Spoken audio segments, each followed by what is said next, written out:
Good morning, everybody. Good morning. How y'all doing on this Thursday? This is February the 6th, 2025, 9:35 p.m. down here in the South. Welcome to The Point of View. I'm your host, Mike D, a.k.a. DDE80, a.k.a. 13th Wonder of the World. So nice to hear from you guys. So nice to hear from everybody. Everybody hearing me, excuse me. Happy Thursday to everybody. God bless you. God keep you. Shout out to the Point Place family. Shout out to Bobby Reezy. Shout out to my little homie M Breezy. My little baby niece Naya. My sister. I love all y'all. And thank y'all for listening to The Point of View, which is on the Podbean app as well as the YouTube app. And it's one of those days, man, here in the South, and we're just trying to get you caught up on some sports. That's all I'm trying to do right now. AEW last night was crazy. Get into that a little bit, bits and pieces of it as well. But I want to talk about, and I will do my Super Bowl predictions probably tomorrow or Saturday before the big game, and who I think is going to win the Super Bowl and why do I think they're going to win the Super Bowl. But until then, let's get into some other sports. NBA to be exact. So ladies and gentlemen, yesterday I had thought that Kevin Durant was going to be moved from Phoenix to the Warriors. Well, that didn't happen. So what ended up happening was Jimmy Butler finally got his wish and he's out of Miami. He has gotten traded to the Golden State Warriors. Now, this is the same guy that said he was not going to sign an extension with two teams. And one of them was the Warriors and the other one was the Memphis Grizzlies. Now they're saying he's going to opt out and go for a bigger contract. So with that being said, there is a chance that he may be in Golden State again next season. Now, let me say this, and I've heard people talk about this already, but this is my take on it. If Jimmy wants to play ball, he's going to have to adjust to the way that Steph Curry and Draymond Green plays in Golden State. They traded Wiggins. Wiggins is now in Miami Heat. I'm quite sure the Heat are going to be happy to see Andrew Wiggins there. Schroeder ends up going to Utah. I think that Schroeder will probably not be in Utah. I think he's probably going to be bought out. He's probably going to end up going to another team, or he might stay in Utah. They had a bunch of guys there. PJ Tucker's in Miami. He may stay there. They had a lot of guys there that got traded in that Jimmy Butler trade, but the main guys was Jimmy Butler for Andrew Wiggins, and that's mostly most of the trade what it was about, ladies and gentlemen. And let me say this again: I think it can work in Golden State if Jimmy puts his ego to the side and play in the system that Steph Curry and Draymond Green plays in. That's the only way it's going to work. That's the only way. And let me tell you something else. The Warriors did a smart move, and from what I've heard, the Warriors are still trying to make a trade before 3 o'clock to get a shooting big man. Valanciunas, and I will say this, Valanciunas would have fit the bill for the Warriors. But he ends up going to the Kings to play along with Sabonis and Malik Monk and DeRozan and Zach LaVine. So those guys are the Kings have a chance to rebuild, to get themselves back into I think they will be a playoff team. I think they'll probably be a play-in team. But I think that they can get to the playoffs and make some noise. The Suns and the Warriors need to figure out what they're going to do now. Do I think Phoenix needs to make another trade? Absolutely. I still believe that. I don't care what anybody says. I think they need to make another trade before the trade deadline. If you're not going to trade KD, then do something else. The Knicks would have loved to have Kevin Durant, but they were probably going to have to trade away somebody like Mikal Bridges, somebody like Josh Hart, or somebody was going to probably have to end up leaving New York to go to Phoenix. I don't think they're going to trade Kevin Durant now because Jimmy Butler is in Golden State. So we've seen a lot go on. There still could be a lot going on today. I think the Lakers still can make a little minor move if they want to. I think, and here's my other suggestion, then I'll get into the trade with the Lakers. If I'm the Lakers, and if Chris Middleton does not want to play in Washington, and he wants to be bought out, I think the Lakers can buy him out and re-sign him in the season. Now, you're probably not going to get the Chris Middleton that won the championship in 2021 and also won the gold medal in 2021 after they won the championship. I don't think you're going to get that Chris Middleton, but I still think you can get a Chris Middleton that can give you 10 to 12 points a night if he's healthy. And that's the thing that a lot of people are not, saying. But if Chris Middleton wants to go to Washington and just go out there and get his cardio up and play with Jordan Poole and those youngsters, then that's a great spot for him. But we'll see. There's going to be some buyouts going on, ladies and gentlemen. I don't care what anybody says. There's going to be some buyouts. There's going to be teams that are probably going to waive the people they traded, like Mo Bamba. Mo Bamba's been released. The Lakers could have got him on the short of a dime, but he's already been there. So we'll see what happens with these trades and these moves. Also, ladies and gentlemen, Mark Williams is now a Laker. The big man that was playing with Charlotte is now a Laker.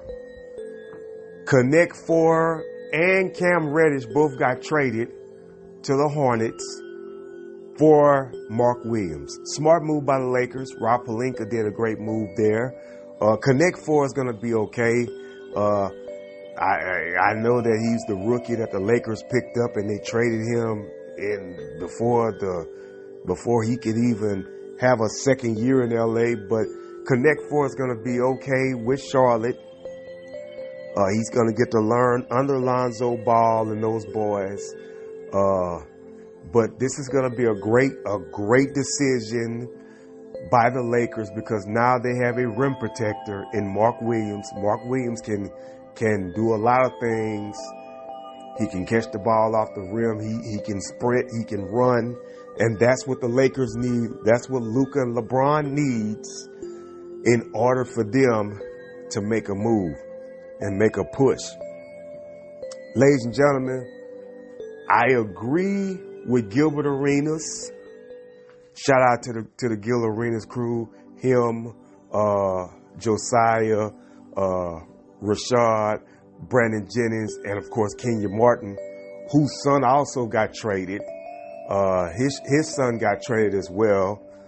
They traded Kenya Martin Jr. I forgot what team he went to, but I know he got traded. But let me say this. Gilbert Arenas said that the Lakers could possibly win the championship in 2026. Ladies and gentlemen, if the Lakers this season makes a move to pick up a player that wants to come to LA that would not mind playing for the Lakers for a discount, that's a star player, the Lakers are going to win the championship next year. They're going to beat out OKC. They're going to beat out everybody. LeBron James has an opportunity to win his 5th NBA championship, not a NBA Cup title like he won, because he's actually a five-time champion. If you add the cup and things like that, if you add the 3 gold medals that he's won, that makes him an eight-time champion. But we're talking about the NBA title. He has 3 All-Star MVPs and things like that. But I'm here to tell you that next season, if the Lakers get a full season in, they're going to be the talk of the town, and they're going to be one of the best teams in the NBA. And they will. Listen to what I'm going to tell you. This is my projection. I agree with Gilbert Arenas when he said that in 2026, the Lakers could be the NBA champions. And believe it or not, I agree with him. I agree that they can win the championship next season. So that's my thoughts on that. But congratulations to them getting Mark Williams. Congratulations to the Warriors for getting Jimmy Butler. The Heat getting PJ Tucker, as well as Andrew Wiggins, as well as Schroeder going to Utah, and Connect Four going to Charlotte along with Cam Reddish. Cam Reddish is going to probably be able to flourish a little bit now that he's there. So we'll see what happens as the moving parts start going on in these like 32 more games of the season, something like that. 32, 35 games left in the NBA season. We know that the All-Star break is going to be next weekend, because it's always the week after the after the Super Bowl, when they do the All-Star game and things like that. It's going to be interesting to see what happens, how it happens, and when it happens, what the Lakers are going to do, as well as these other teams, especially Dallas, now that they got AD to play with Kyrie and Clay. Very interesting to see what happens with these moves. I'm going to say this, and I want people to understand this. The Boston Celtics did make a move, but they made a small move. They did not come up off of any one of their core players to get anybody. That's a thing that a lot of people don't understand. Why did they stand pat? They don't need to trade nobody. Who are they going to trade? Drew Holiday? Who are they going to trade? Peyton Pritchard? No, they stood pat. The Knicks made a little small move, but guess what? It wasn't a huge move. It was a minor move. You know, I think the Orlando Magic should make a move. I'm going to say this. I think Denver should have made a move. But they didn't. They're not. I don't think they are. I don't think they're going to make. But you never know, because when 3 o'clock comes here, you're going to find out who's going where and what. I think the NBA are still going to make moves within the next 4 or 5 hours. So we'll see what happens with that as the moving pieces go along in the game of the National Basketball Association, ladies and gentlemen. It's going to be interesting to see who does what in the NBA, as the NBA, are doing their thing. Let me talk about something else for a minute that I see it on right now, and I really didn't want to talk about it, but I'm going to talk about it anyway, and it's about Myles Garrett. Myles Garrett does not want to be in Cleveland anymore. My opinion, what team can he go to? I think you can put him on the Baltimore Ravens. If you put him on a team like Baltimore or Buffalo, he doesn't need to go to KC. But if he was to go to a team like Baltimore or even Philly, if Philly could use him, he would be a Super Bowl champion. It's just that simple. It's just that plain and simple.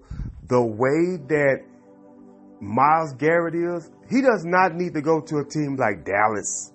No. Because they're stinking up the joint. Washington, yes, because they're on the rise. He doesn't need to go to a team like, he could go to a team like Seattle, but he needs to go to a team that would be the best fit for him to have a shot at a Super Bowl. And I just named a couple of teams: Philly, Washington, Baltimore, Buffalo. He could probably go to the Steelers and do something there. But wherever he goes, man, I'm quite sure it's going to be the best fit for him. He could either go to the Bengals and play with Burrow and see what happens with that, because Chase is still going to be there, I think. Higgins is I think, a free agent, if I'm not mistaken. I could be wrong. But who knows what might happen with that. But that's just my talk about the NFL for a minute. Switching gears to AEW, man. AEW Dynamite was wild. Ricochet cheated to beat Swerve Strickland. I don't think that rivalry's over. I think that they're playing Ricochet to be the best heel that he could be, like WWE's doing with Kofi Kingston and Xavier Woods with the New Day. They're doing what they can to try to maximize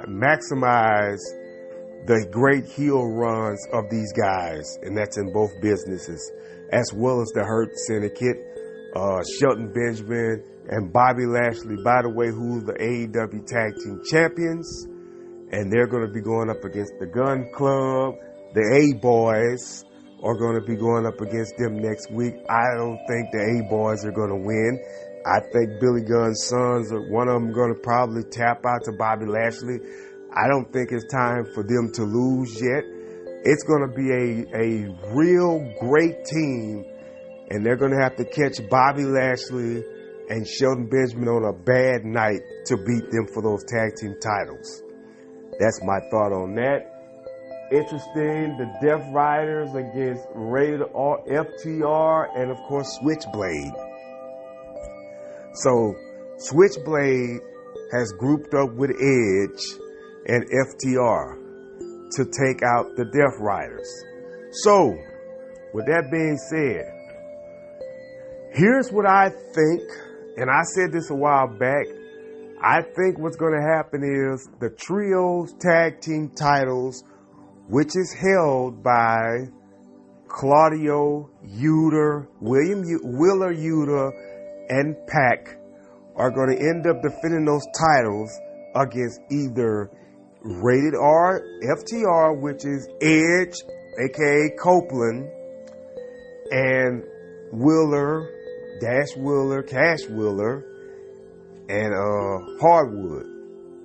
I think that's going to change now, and it could possibly be Jay White and FTR challenging the Death Rider for the AEW Trios Tag Team titles. That's what I think is going to happen. That's what I think could possibly happen in this situation, ladies and gentlemen. Do I think Mox is going to beat Cope? I think that Cope is probably going to lose when they do have the one-on-one match, is because they have to keep the title on Moxley for a minute. Because I still think that the Young Bucks are gonna be in the middle of this somehow, some way. They're going to involve the Young Bucks, because the Young Bucks are going to come back and be the good guys in this situation. And I think what's going to happen is that Jon Moxley is going to end up crossing paths with Kenny Omega. And Kenny Omega is going to be in a storyline with the Death Riders. I think this is going to happen after they finish with the storyline with Don Callis and the Callis family. I think you go until Jon Moxley versus Kenny Omega, and then you go and bring back the Young Bucks. That's what I think is going to happen, because I think the Young Bucks are going to come back and they're going to be the baby faces to try to save the day with the AEW war that's happening between the Death Riders and AEW. And it's starting to get ridiculous to me, because they're trying to make them out to be like the Bloodline, except the Bloodline didn't have any women in their group. So what's happening is that each week, Moxley, Claudio, Yuta, and Pac, they're always in the middle of jumping on somebody. Now, what would happen if Daniel Bryan came back to avenge what they did? That could possibly happen. So I'm just looking at that, and I'm trying to see where the story is going to unfold with this. Mariah May and Tony Storm is heating up. Timeless Tony Storm, their storyline is heating up. It looks like we're going to get Mercedes Moné versus Harley Cameron soon in the future. We also see MJF messing with Goldust, aka Dustin Rhodes, because of Jeff Jarrett. The situation with, I think we're going to have the match between MJF and Jeff Jarrett real soon. We see the Will Ospreay and Kenny Omega rivalry heating up with the Callis guys, with the Callis family, Don Callis. We also see Kenosha, the AEW Continental Classic champion, will be going up against Buddy Matthews. That's going to be interesting, because now they're going to try to pump Buddy Matthews up, or Buddy Murphy, whatever his name is, either one, to make him, a decent star in the company. I think it's time for him to do something in his situation while he's still in AEW. We don't know where Aleister Black is going to be.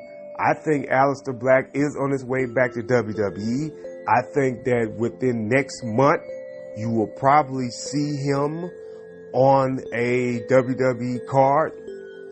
And it's going to be interesting to see where is he going to go, because when you acquire so much talent in wrestling, you have to figure out where you're going to put them. Because there's certain wrestlers that you cannot leave stagnant, because if you leave them stagnant for a while, they start becoming stale. Their characters start being not welcomed, and their storylines start sucking. And that's just me being honest, because that's exactly what they've done with a bunch of those guys. Because AEW is talented. They have a roster of people on both of their shows, on AEW and Ring of Honor. They have so many great guys on that show. They have so much talent to the point where FTR is now starting to be on Wednesdays. If you remember when Collision first came out, when CM Punk had the say over the characters that they wanted on that Collision show on Saturday, it was a certain amount of guys on there. It was guys like Ricky Starks, and I can name them all on the back of my hand. FTR, they had Samoa Joe, they had the House of Black, when all three of them was there. You had Thunder Rosa, who's only obligated to be on that show on a Saturday. There's certain people. Now that Collision is now, multi-streaming, everybody's on there. Chris Jericho and them, they're now on there. So you know, you got to come with the times. But the thing about it is, go back to your talent that you had on that show, on that one show, and make stars out of that one show. And that's exactly what it is, you know. But it's a great show when it comes on. Collision is great. I think the problem that Collision has is that they try to compete with WWE too much and they don't win. You trying to compete with them with a Saturday night's main event, that's not working. You also trying to compete with NBA that comes on a Saturday night, not working. Then you're trying to compete when they have pay-per-views, because WWE does not have pay-per-views on Sundays no more, unless it's NXT. Their pay-per-views now come on Saturdays. So you're trying to compete with that and you're losing. Now this weekend, you ain't got to worry about it. Wrestling, everybody's going to watch. Of course, everybody's going to watch AEW this week because WWE does not have a pay-per-view or a Saturday night's main event on. So you got to think about that. You got to think, man, can we still... Next weekend is the All-Star, NBA All-Star weekend. You're trying to compete with them. When they go off the air, you're trying to come on? And there's going to be people that watches it because, you want to know why? Because it's wrestling. It's wrestling. And it's going to happen. It's going to be there. So it's interesting to see what happens with AEW as they start getting themselves ready for their pay-per-view and their big showcase next week as well. Grand Slam, AEW Grand Slam, excuse me. All right. Let me talk about TNA for a minute. Just for 1 second. I usually don't talk about TNA that much, but I'm going to talk about TNA because of what I saw. Now, Joe Hendry, the WWE / TNA superstar now, because Joe Hendry works for WWE too. He's the TNA World Heavyweight Champion, and he's in the mix. He was in the mix at the Royal Rumble. He got involved with guys like Roman Reigns, Sheamus, John Cena. I think he was gone before John Cena came to the Rumble. I think. But he was able to intertwine with WWE stars.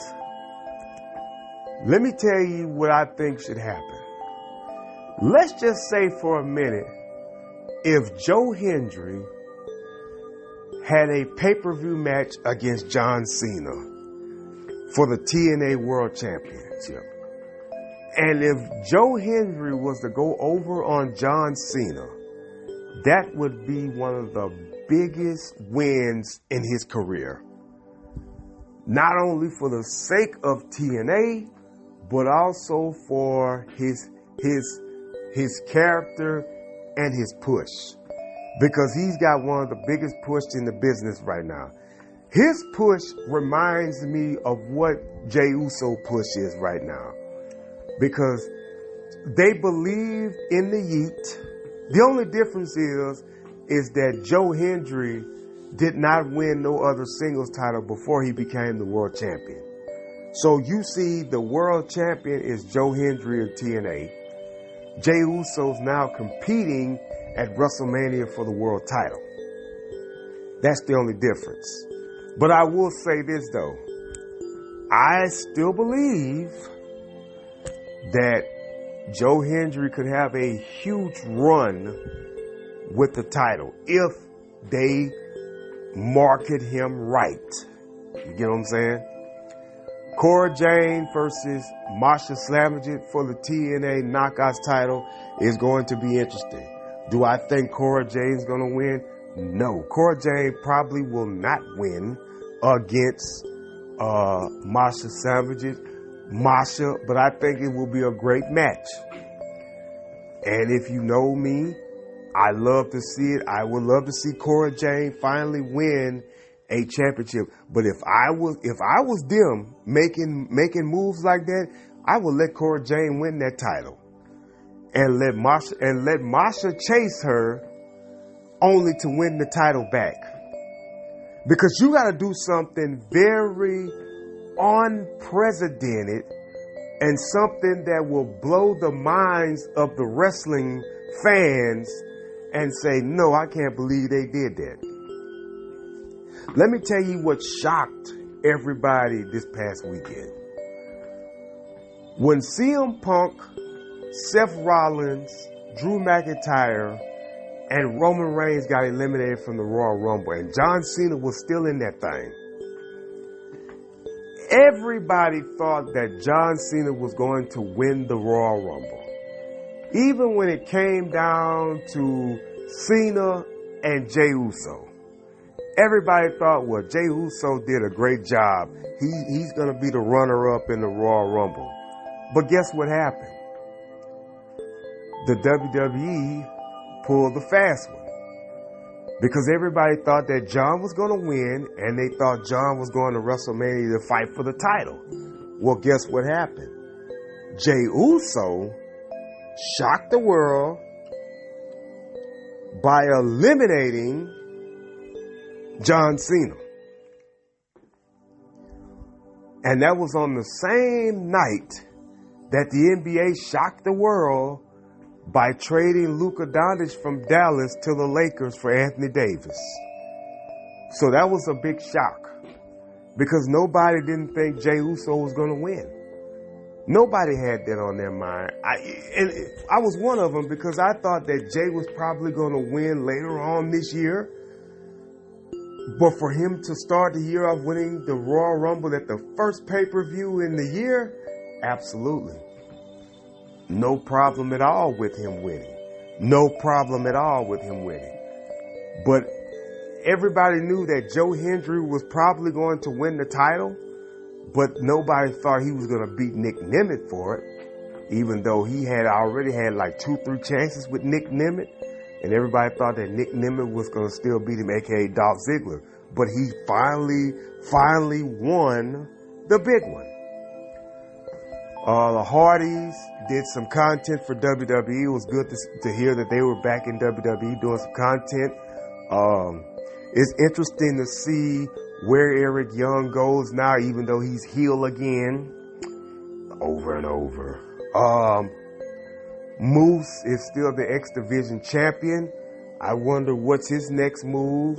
We know what Fandango, aka JBC, I call him Johnny Curtis, is doing. He wants to be in NXT to be the champion over Lexis King, aka Brian Pillman Jr.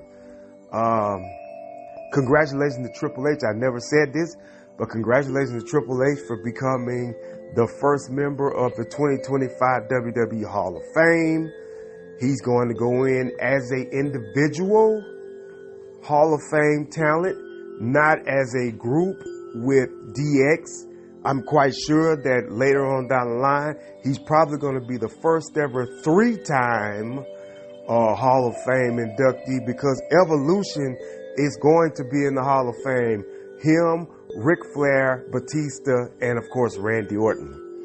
So that's probably going to happen later on down the line in their career as well. But as for the portal between TNA and WWE, it's great for business. The co-promoting is great. I think that, man, I'm going to say this. What is happening is, I think WWE is doing TNA a solid, because when they release people, most of them go to TNA or most of them will go to AEW.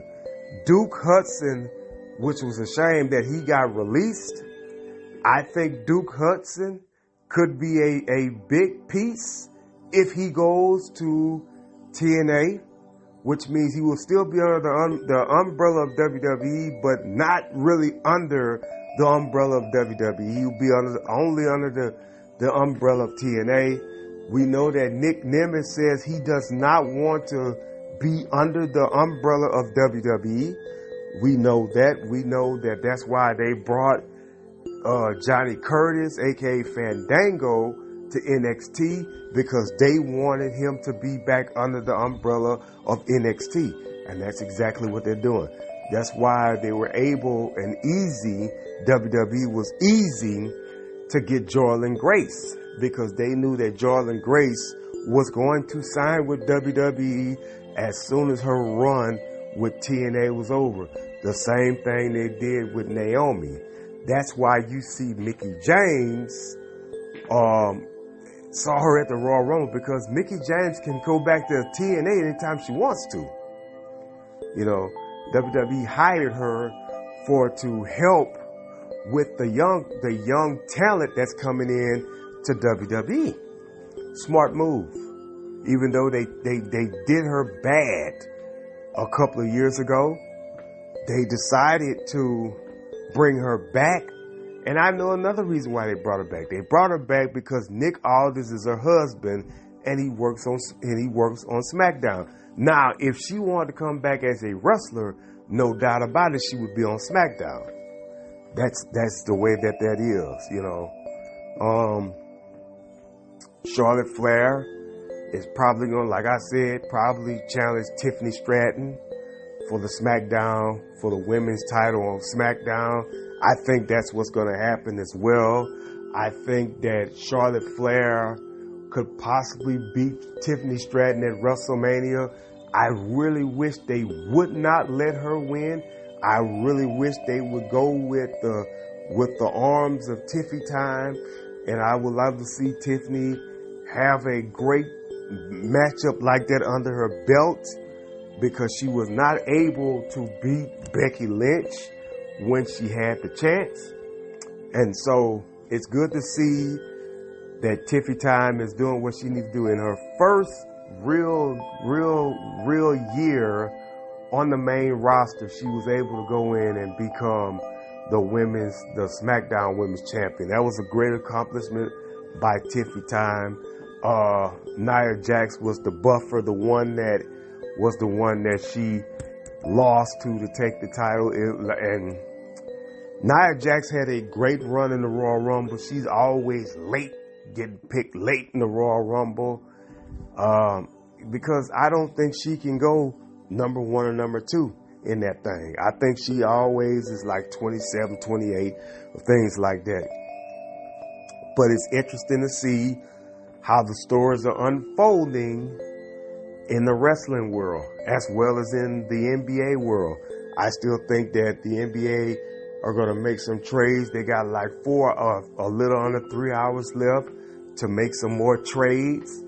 I just want to see who's going to do what, you know, in the NBA, as well as the Super Bowl talk, as well as we get ready for that as well, which is only 4 days away from go time between the Eagles and the Chiefs. Like I said before, I will let you guys know probably tomorrow or Saturday who I'm going to pick to win the Super Bowl and why I think they can win the Super Bowl.